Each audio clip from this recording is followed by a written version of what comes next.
Muy buenas tardes amigos y hermanos, les saluda con mucho gusto Eduardo Quintana. Después de un poco tiempo de ausencia aquí en nuestro canal, una vez más tengo la dicha y el placer de saludarlos y principalmente hacerles llegar un estudio de la palabra de nuestro Dios. Muchas gracias de verdad por estar atentos al canal y también gracias por disponer de su tiempo para escuchar estos estudios. Hermanos y hermanas, ¿qué tan comprometidos nos sentimos por demostrar nuestra distinción como auténticos cristianos en un mundo donde hasta el mismo diablo dice ser un cristiano?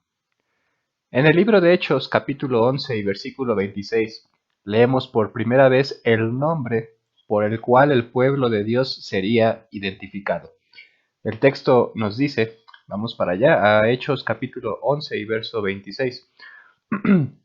El texto dice de la siguiente manera: y se congregaron allí todo un año con la iglesia y enseñaron a mucha gente, y a los discípulos se les llamó cristianos por primera vez en Antioquía.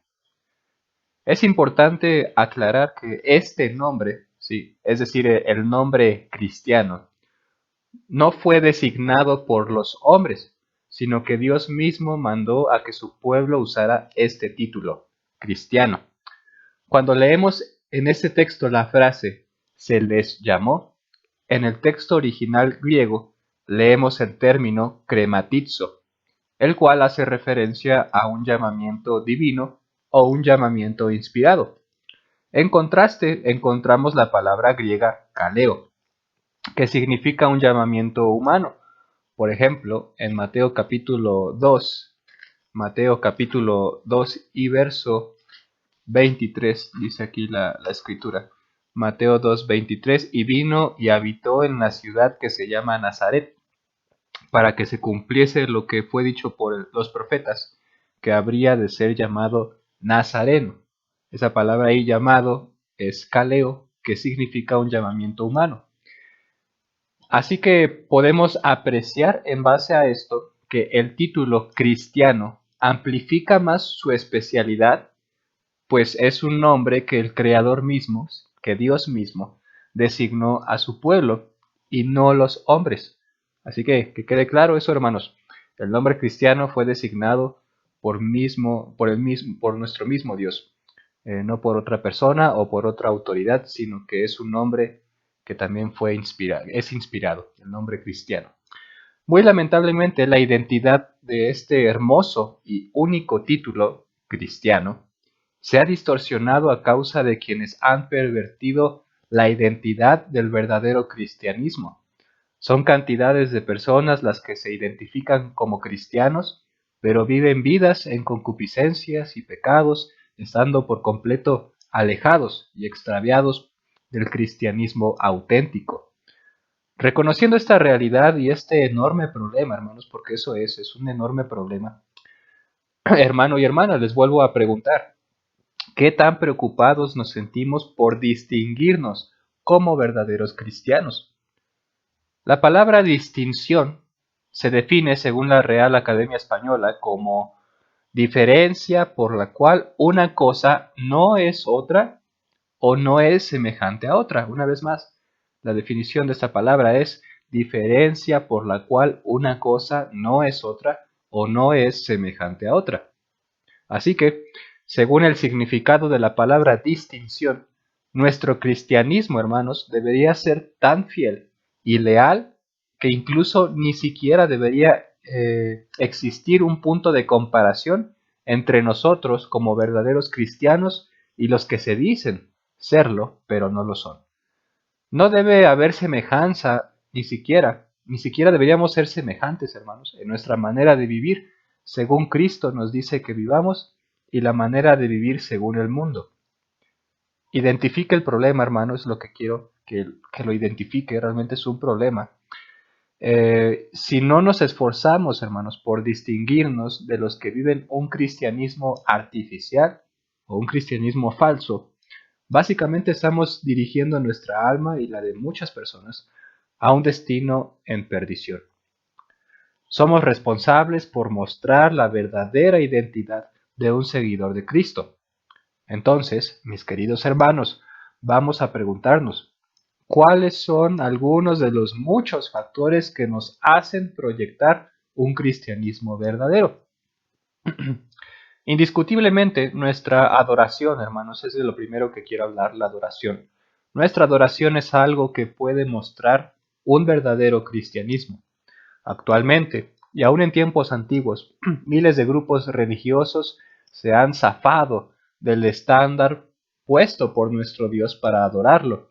Estas personas se han diseñado su propia manera de adorar a Dios, demostrando que no se preocupan por ser verdaderos cristianos. Un verdadero cristiano, respecto a la adoración, debería recordar las palabras de su maestro cuando dijo que Dios es espíritu y los que le adoran en espíritu y en verdad es necesario que adoren. Juan capítulo 4 y versículo 24. Las escrituras, amigo y hermano que nos escuchan, las escrituras proveen suficiente evidencia que revela que nuestra forma de adorar puede afectarnos al grado de perder nuestras vidas. Por favor, lea Levítico capítulo 10 y versículos del 1 al 2, en donde dos personas, Nadab y Abiú, practicaron una adoración desconocida que Dios no había mandado y en consecuencia perdieron la vida. El carácter de Dios respecto a la forma de adoración sigue siendo el mismo. Jesús dijo que adoremos en espíritu, o sea, vestidos con nuestra mejor actitud, recordando el primer gran mandamiento tocante a amar a Dios con todas nuestras fuerzas.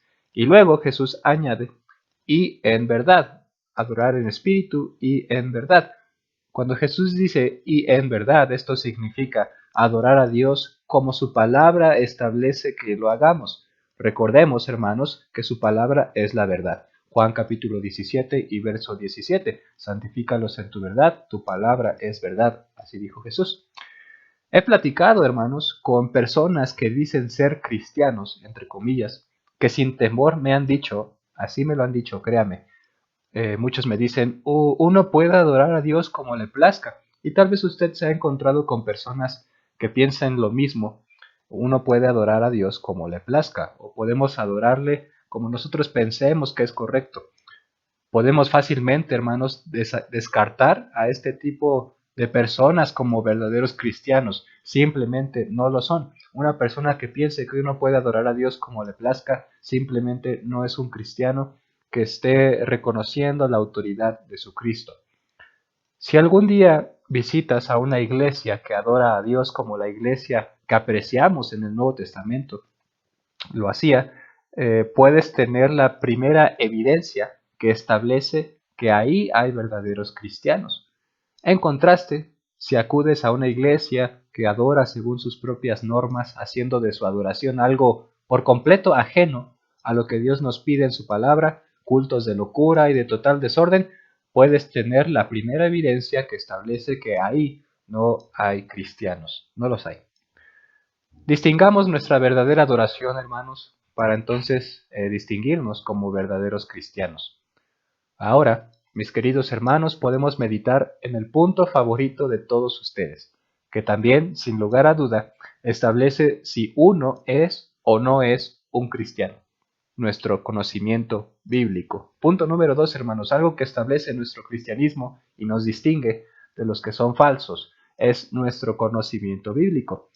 Cristo, nuestro referente, y por quien adoptamos este hermoso título, cristiano, simplemente sobresalía de entre aquellos que decían conocer y amar la ley de Dios, fariseos, escribas y demás hombres religiosos que no demostraron manejar con precisión las escrituras, algo que Jesús sí demostraba y se distinguía por ello.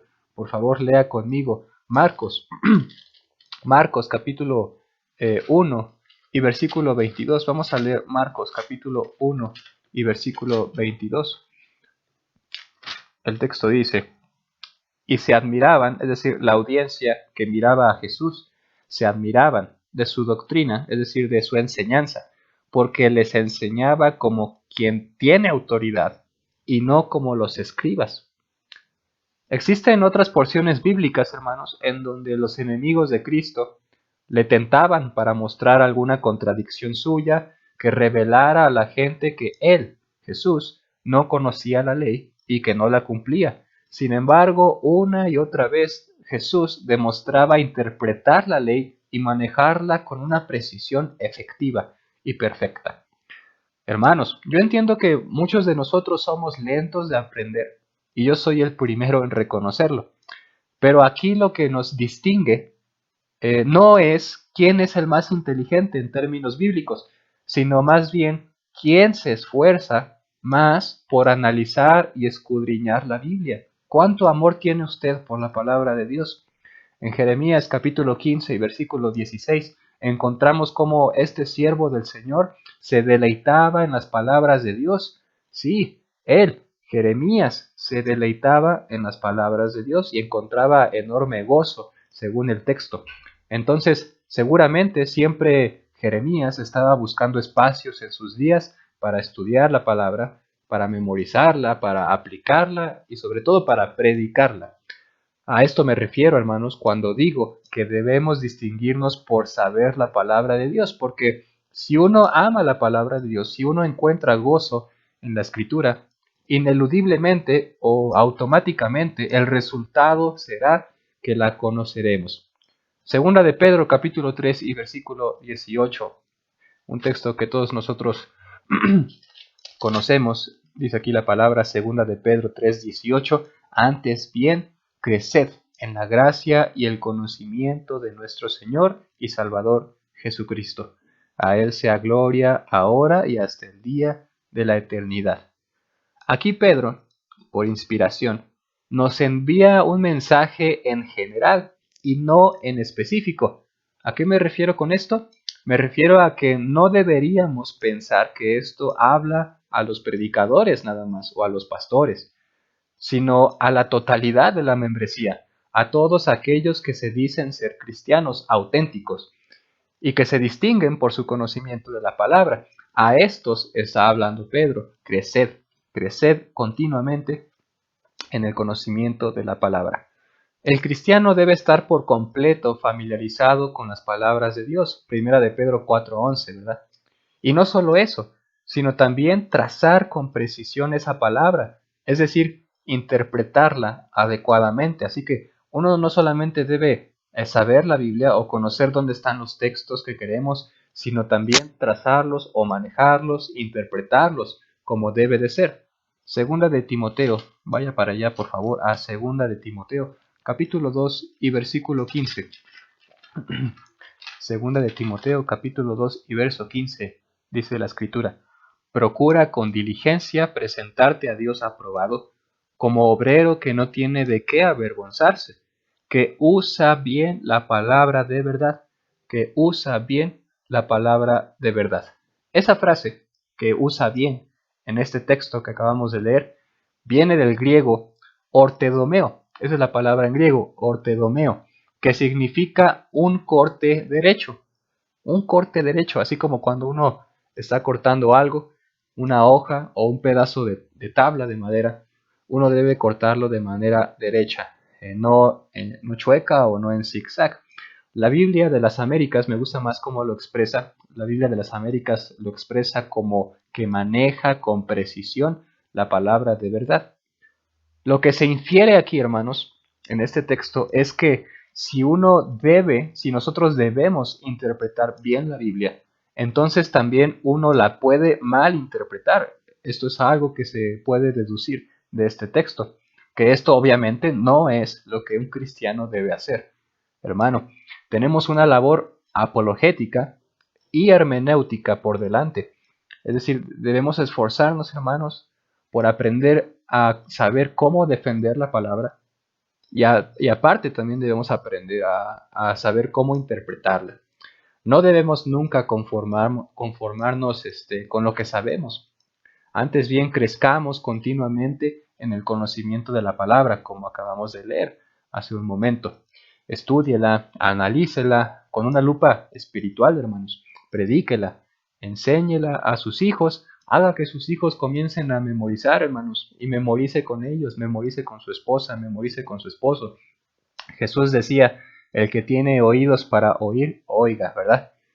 Con esto Jesús intentaba mostrar a su audiencia que lo que él había enseñado era de vital importancia para ponerlo en práctica. Así que podríamos usar un fraseo parecido al de Jesús diciendo que el que tiene memoria para memorizar, pues memorice. Uno que no se esfuerza en esto, hermanos, deja en evidencia su falso cristianismo.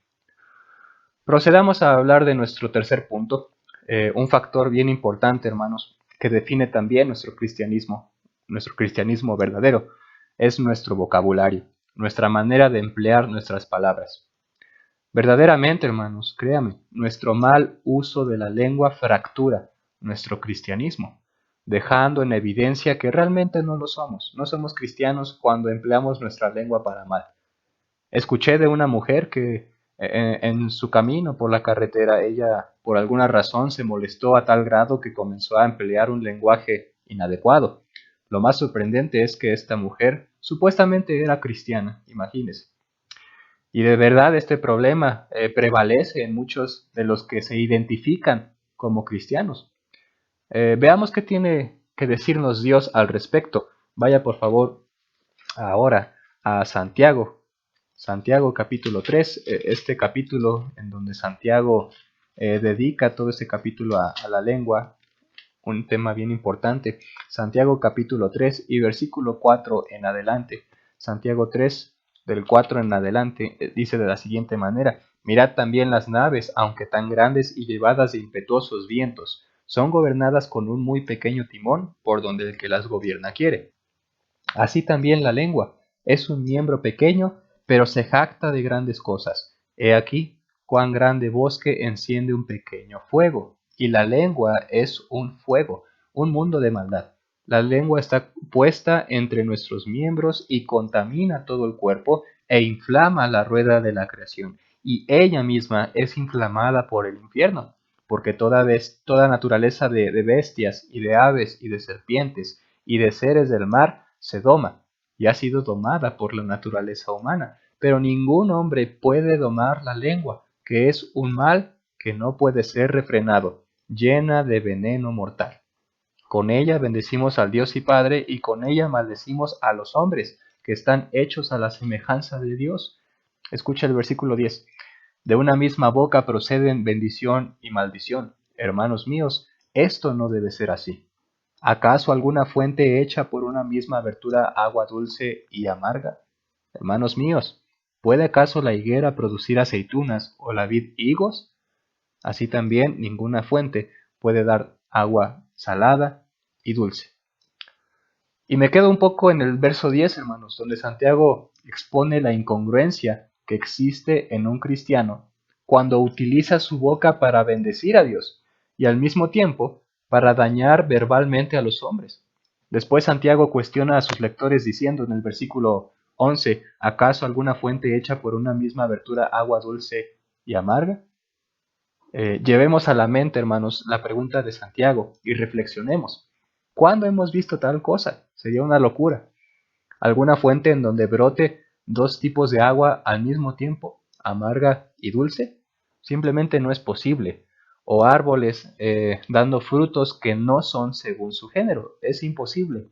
En conclusión, hermanos, lo que quiere Santiago que entendamos, según su razonamiento que está empleando aquí, cuando un cristiano utiliza su boca para honrar a Dios, pero también para deshonrarlo, está entonces violando el principio lógico de la no contradicción, como si una higuera produjera algo ajeno a su género. No hay incongruencia, no hay inconsistencia en eso. No podemos vivir de esta manera y asemejarnos a los falsos cristianos que usan un mal lenguaje.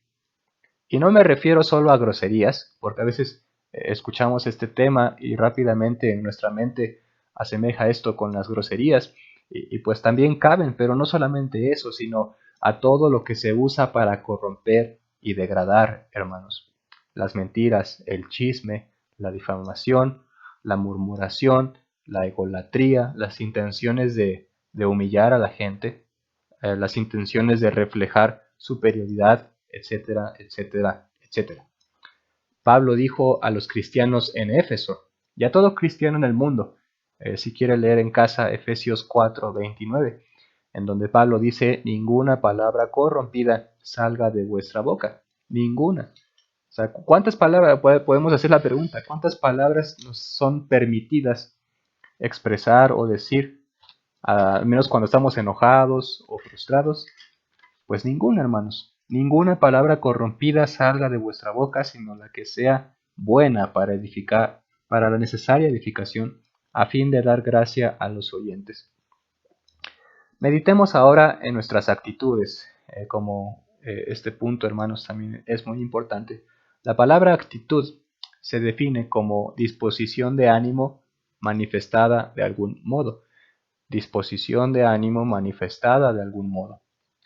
Yo entiendo que en muchas ocasiones puede ser difícil lidiar con la manera en la que manifestamos nuestras actitudes, pero el ánimo voluntario, hermanos, por cambiar esto, es la mejor receta, la principal receta para lograr mejorar nuestras actitudes.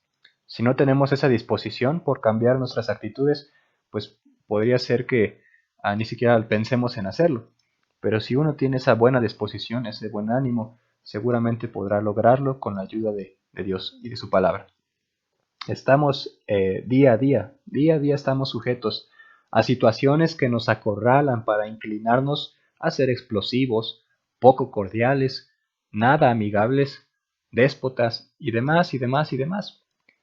Piensa cuando estás involucrado en discusiones religiosas o de cualquier particularidad, con tu pareja, en el trabajo, donde quieras.